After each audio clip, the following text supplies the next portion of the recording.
आज की वीडियो में हम बात करेंगे परचेज और परचेज रिटर्न किस तरीके से किया जाता है। सामानों का जब परचेज हो जाता है, आपने देखा होगा जब आप सप्लायर से कोई भी आइटम परचेज करते हैं तो माल में किसी प्रकार की अगर गड़बड़ी होती है तो उसे हमें रिटर्न भी करना होता है। तो आज की वीडियो में पहले परचेज रिटर्न बनाने से पहले हम आपको पहले बताएंगे परचेज कैसे करेंगे और परचेज होने के बाद परचेज रिटर्न की प्रक्रिया हम शुरू करेंगे। तो चलिए यहाँ पे हमारी ये कंपनी ऑलरेडी पहले से बनी हुई है और इसी कंपनी में हम परचेज कर लेते हैं और डायरेक्ट ले चलते हैं अकाउंटिंग वाउचर में। और परचेज के लिए जैसा कि आपको पता होगा कि यहाँ पे शॉर्टकट होता है F9 और F9 के बाद चूंकि हमने यहाँ पे पहले भी परचेज कर रखा है तो यहाँ पे परचेज नंबर हमारा 4 दिखा रहा है। अगर आप पहली बार परचेज करेंगे तो आपका परचेज नंबर 1 शो होगा और डेट हमारा 2 मई 2023 है। यहाँ पे आप चाहे तो F2 की दबा के अपना डेट चेंज भी कर सकते हैं। फिलहाल हम 2 मई 2023 की एंट्री बनाते हैं। पार्टी अकाउंट में किसी अकाउंट अगर आपको सप्लायर को क्रिएट करना हो डायरेक्ट तो अल्ट के साथ C आप क्रिएट कर सकते हैं। अगर आपको पहले से कोई सप्लायर बना हुआ है तो यहाँ देखिए शो करेगा, लेकिन इस सप्लायर के साथ हमारा लेन देन हो चुका है इसलिए हम एक फ्रेश नया सप्लायर यहाँ पे ऐड करा देते हैं। अल्ट के साथ C एक दे देते हैं यहाँ पे सोनी सप्लायर और यहाँ पे ये अंडर में आएगा सन्ड्री क्रेडिटर। जैसा कि आपको पता होगा पिछली वीडियो में हमने बता भी रखा है आपको कि सप्लायर किसके अंतर्गत आएंगे। तो सन्ड्री क्रेडिटर के बाद यहाँ पे नीचे आइए परचेज जो लेजर आता है यहाँ परचेज का अकाउंट नेम ऑफ आइटम आप कुछ भी यहाँ से सेलेक्ट कर सकते हैं। अगर आपके पास कोई नया प्रोडक्ट है तो अल्ट के साथ C करके यहाँ पे आप परचेज कर सकते हैं। एक एग्जांपल लेते हैं कि हम यहाँ पे HP का लैपटॉप लेंगे तो HP अगर अंडर में आप लैपटॉप दिखाना चाहें तो अल्ट C करके यहाँ पे लैपटॉप का भी एक लेजर बना लीजिए। लैपटॉप का ग्रुप बनने के बाद यहाँ पे यूनिट आगा ऑलरेडी हमारे में पीस बना है। अगर आपके पास नहीं बना है तो अल्ट के साथ C प्रेस करिएगा, दोबारा यहाँ बना लीजिएगा। फिलहाल ऑलरेडी हमारे पास बना हुआ था तो हम इसको दोबारा यहाँ पे क्रिएट नहीं कर सकते, तो यहाँ से पीस को हम सेलेक्ट करते हैं। इसके बाद यस करेंगे, क्वांटिटी लेते हैं। एक एग्जांपल है कि चलो लैपटॉप आपने 5 पीस परचेज किया, एक लैपटॉप का रेट यहाँ पे हम 15,000 रुपये देते हैं तो टोटल हमारा जो अमाउंट बनता है वो 75,000 रुपये हुआ। यानी यहाँ दिखाएगा कि अगर ये एंट्री सेव होगी तो सोनी को हमें टोटल 75,000 रुपये देने होंगे। अब यहाँ पे हम सेव करते हैं। ऐसी की से बैक जाते हैं और एक बार आपको डिस्प्ले में चल के लेजर चेक करके दिखा दें। अकाउंट बुक्स में जाइएगा, लेजर में जाइएगा और यहाँ पे आपको सोनी के लेजर को ओपन करना होगा। जब यहाँ सोनी के लेजर को ओपन करेंगे तो यहाँ क्रेडिट दिखाएगा 75, यहाँ पे 75,000 रुपये, यानी सोनी को हमें 75,000 रुपये पेमेंट करना है। पर किसी कारणवश अगर मान लीजिए 2 लैपटॉप ख़राब निकले और उसे हमें रिटर्न करना हो तो वो एंट्री कैसे की जाती है उसके लिए आपको ध्यान से देखना होगा।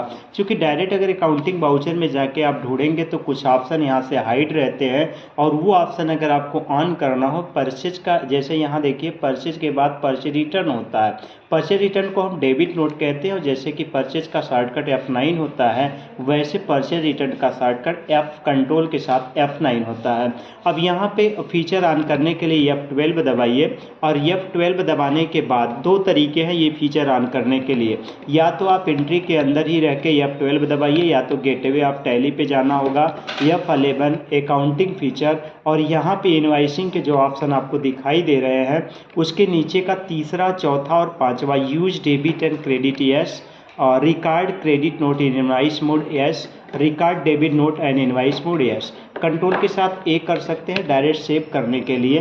बैक चलते हैं और फिर से हम अकाउंटिंग वाउचर में जाते हैं तो देखेंगे ये ऑप्शन हमारा हाईलाइट हो जाता है। यहाँ पे आप देखेंगे क्रेडिट नोट का भी ऑप्शन खुल जाता है। इसका ये मतलब है कि जब आप सेल करने के बाद सेल्स रिटर्न करेंगे तो उसकी एंट्री क्रेडिट नोट में होगी, जो हम अगली वीडियो में आपको बताएंगे।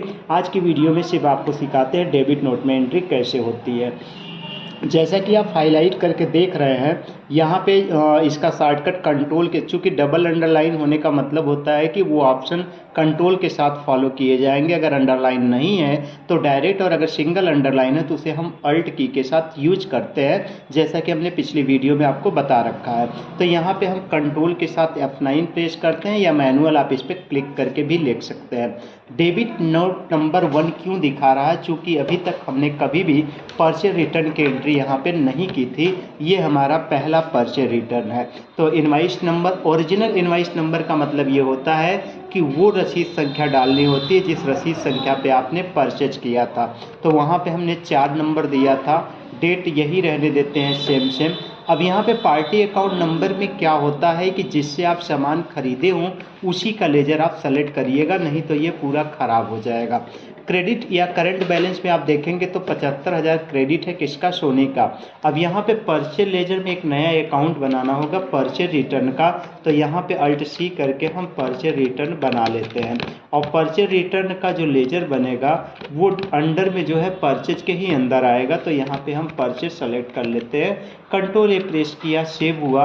अब यहाँ पे वो आइटम आपको सेलेक्ट करना है। 2 चीज़ें यहाँ ध्यान रखनी होती है डेबिट नोट की एंट्री करते समय, एक तो पार्टी अकाउंट में नेम का जिससे हमने सामान खरीदा था उसको सेलेक्ट करते हैं और आइटम में वही आइटम सेलेक्ट किया जाते हैं जो आइटम हमने हाल में ही मतलब उनसे खरीदा था। HP है, HP का मान लीजिए 2 प्रोडक्ट ख़राब निकला। अब ये 2 प्रोडक्ट ख़राब होने की वजह से यहाँ पे 15,000 रेट था ऑलरेडी, ये उठा लेगा और अमाउंट भी डायरेक्ट यहाँ पे कैलकुलेट होके आ जाएगी। इस एंट्री को हम सेव करेंगे और सेव करने के बाद चेक करेंगे कि सोनी सप्लायर को अभी कितना पैसे हमें देने हैं। तो हम डिस्प्ले में आ जाते हैं और डिस्प्ले में अकाउंट बुक्स और यहाँ देखेंगे लेजर और सेलेक्ट करेंगे सोनी का। एंटर करिएगा, पूरा ब्यौरा आपके सामने होगा जिसमें क्रेडिट आपको दिखाई दे रहा है। जब आपने परचेज किया था तो 75,000 रुपये का परचेज आपके सामने क्रेडिट हुआ है और उसी में आपने डेबिट करवा लिया 30,000 रुपये का, यानी आपने सामान अपना वापस किया। क्रेडिट माइनस डेबिट मिला के यहाँ देखिए क्लोजिंग बैलेंस आ गया 45,000। 75,000 से माइनस हुआ 30,000, 45,000 अब बकाया दिखाई दे रहा है। चलिए अब इनको हम पेमेंट करके देखते हैं कि पेमेंट में क्या ये वाउचर की एंट्री उठाता है या क्या शो करता है। सीधे अकाउंटिंग वाउचर में आप किसी भी गेटवे आप टैली पे हो, अकाउंटिंग वाउचर में जाने के लिए V प्रेस करिए, पेमेंट में जाने के लिए F5 प्रेस करिए, कैश, और यहाँ पे हमें देना है सोनी।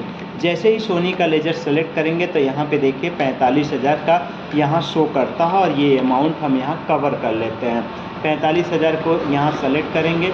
यहाँ पे देखिए पिछला जो DR और CR बैलेंस है वो उठाएगा, उसे आप ऑटो सेलेक्ट करने दीजिए और सिलेक्शन के बाद यहाँ पे चूँकि हमारा पेमेंट जो कैश माइनस में आने की वजह यह है कि हमने जिस कंपनी का यहाँ टर्नओवर शो कराया है उस कंपनी में ऑलरेडी पैसे नहीं है।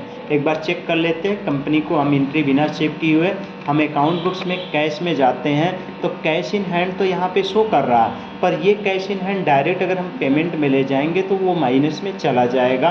बैक आ जाते हैं, एक बार फिर से बैक आते हैं और यहाँ पे आपको हमने सिखा दिया कि आइटम के किस तरह से परचेज की जाती है और परचेज हुए सामानों को हम वापसी कैसे करते हैं। ये था पहला तरीका। और इसका दूसरा तरीका, हमने आपको पहला तरीका तो बता दिया परचेज रिटर्न का, लेकिन परचेज रिटर्न का भी दूसरा तरीका बाकी है।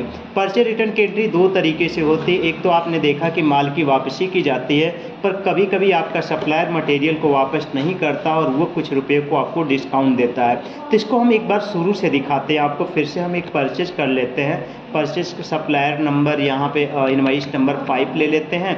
पार्टी अकाउंट में हम यहाँ पे एक नया बना देते हैं, अल्ट C करते हैं और यहाँ दे देते हैं मोनी सप्लायर। सन्ड्री क्रेडिटर जैसा कि आपको पता होगा, कंट्रोल A करने के बाद यहाँ पे परचेज लेना है, चूँकि फर्स्ट टाइम हम परचेज कर रहे हैं। चलिए अभी इस बार हम ले लेते हैं यहाँ पे बनाना और यहाँ पे मान लीजिए आपने 15 दिया और यहाँ पे रेट है और ये टोटल 1200 रुपये का आ गया।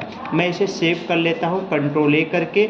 अब इसका परचेज रिटर्न की एंट्री जैसा कि आपको बताया कि डेबिट नोट में की जाएगी, पर यहाँ पे देखिए original invoice number 5 date same होगा। सोनी की जगह इस बार हम मोनी सेलेक्ट करेंगे और मोनी कभी कभी ऐसा होता है कि आपका सप्लायर ये कहता है कि सामान हम वापस नहीं करेंगे तो नेम ऑफ आइटम की यहाँ पे एंट्री नहीं होगी, उसके बदले वो डिस्काउंट देते हैं और डिस्काउंट की एंट्री करने के लिए आपको यहाँ पे वाउचर का प्रकार बदलना होगा। कंट्रोल के साथ भी देखिए एज वाउचर यहाँ शो कर रहा है और इसी पे जब आप क्लिक करेंगे तो ये देखिए वाउचर फॉर्म में खुल गया है बाई और टू के रूप में। एक बार दोबारा इस पे क्लिक करेंगे तो पहले के जैसा हो जाता है, यानी इसका शॉर्टकट बनता है कंट्रोल के साथ भी। अब यहाँ पे हम आगे आते हैं, मोनी को सेलेक्ट करेंगे। मोनी यहाँ पे मान लीजिए 200 रुपये का डिस्काउंट मिल रहा है तो 200 रुपये और 2 में यहाँ पे हमें डिस्काउंट का एक लेजर बनाना होगा। कंट्रोल के साथ C और डिस्काउंट ऑन परचेज।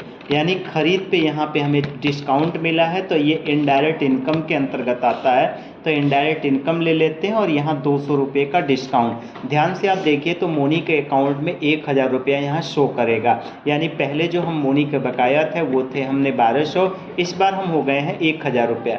एक नई बात आपको बता दें, बाई और 2 के अलावा अगर आपको CRDR शो कराना है तो ये आप 12 प्रेस करिएगा और नीचे तीसरा ऑप्शन है यूज CRDR, इसे हम जैसे ही यस करेंगे तो अब देखिए ये DR और CR के रूप में फॉर्म में सेव हो रहा। यहाँ सेव कर लेते हैं और सेव करने के बाद gateway of Tally display accounts books ledger check करते, इस बार किसका, मोनी का लेजर चेक करेंगे। इस बार देखिए 1200 रुपये का क्रेडिट हुआ था, 200 रुपया हमारा डेबिट हो गया है, यानी टोटल उन्हें पेमेंट हमें देना है 1000 रुपया। तो ये वो तरीके थे कि परचेज और परचेज रिटर्न की एंट्री कैसे की जाती है। आगे की वीडियो में हम आपको सिखाएंगे सेल्स और सेल्स रिटर्न की दोनों प्रकार की एंट्रियाँ किस तरीके से की जाएंगे। मिलेंगे अगली वीडियो में, तब तक के लिए बने रहिए चैनल के साथ। चैनल पर नए हैं तो चैनल को सब्सक्राइब करें, वीडियो हमारी अच्छी लगती हो तो लाइक करना ना भूलें। जय हिंद, जय भारत।